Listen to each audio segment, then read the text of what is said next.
শেহতীয়াকৈ বকুত দেখিলোঁ বিজেপি কৰ্মীয়ে বিজেপি লিডাৰে বকু সমজিলা আয়ুক্তৰ অফিচত নিৰ্বাচনী আয়োগৰ অফিচত বহি পিনে ৰাতি 8টা বজাৰ পাছত ভোট কৰ্তন কৰিছে।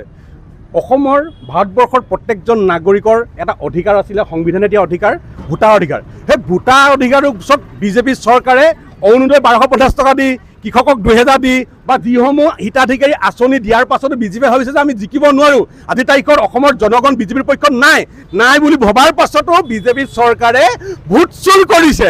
আমি সৰ্বভাৰতীয় নিউজবিলাকত দেখিছিলোঁ ভোট চুৰ কৰা বিজেপি চৰকাৰে, কিন্তু অসমতো প্ৰক্ৰিয়াটো আৰম্ভ হ'ল। আমি কৃষক মুক্তি সংগ্ৰাম সমিতি, ছাত্ৰ মুক্তি সংগ্ৰাম সমিতি, তিতাবৰ মহকুমাৰ পৰা সকীয়াই দিছোঁ বিজেপি চৰকাৰ হিমন্ত বিশ্ব শৰ্মা আৰু দিলীপ চলিহাক। অসমৰ তোমালোকে 26 চনৰ নিৰ্বাচনী বৈতৰণি পাৰ হ'ম বুলি ভোট চুৰ কৰি বুলি ভাবিছা, তোমালোকে স্বৰ্গত মূৰ্খত বাস কৰিছা।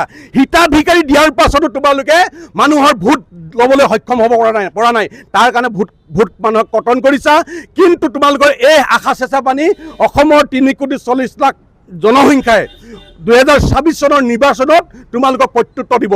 তোমালোকে এই এছআৰ বাতিল কৰা, নহ'লে মুখামুখি ৰাইজৰ লগত কথা পাতি অসমৰ প্ৰত্যেকজন মানুহৰ লগত মুখামুখি আলোচনা কৰি তোমালোকে অসমৰ সৰ্বাংগী উন্নয়নৰ কথা কি কৰিছা?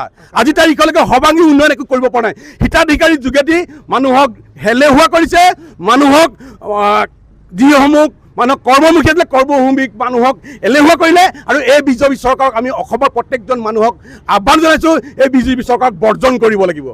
আজি আমি প্ৰতিক্ৰিয়া দাগ কৰিছোঁ অসমৰ মুখ্যমন্ত্ৰী হিমন্ত বিশ্ব শৰ্মা, বিজেপিৰ সভাপতি দিলীপ শইকীয়া, তেখেতে কনফাৰেন্সৰ যোগেদি যিটো ভিডিঅ' কল আছিলে তাত তেখেতৰ আমাৰ অখিল গগৈ ডাঙৰীয়া, কৃষক মুক্তি সংগ্ৰাম সমিতিৰ উপদেষ্টা অখিল গগৈ ডাঙৰীয়াই ৰাজহুৱাভাৱে দিলীপ শইকীয়াক প্ৰত্যাহ্বান জনাইছিলে।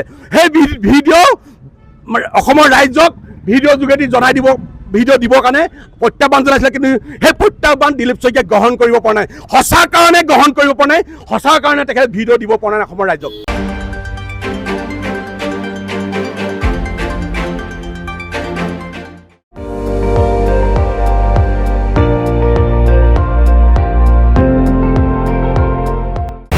আপুনি চাই আছে ND24, সৰ্বশ্ৰেষ্ঠ নহয় সৰ্বোত্তমৰ দৌৰ।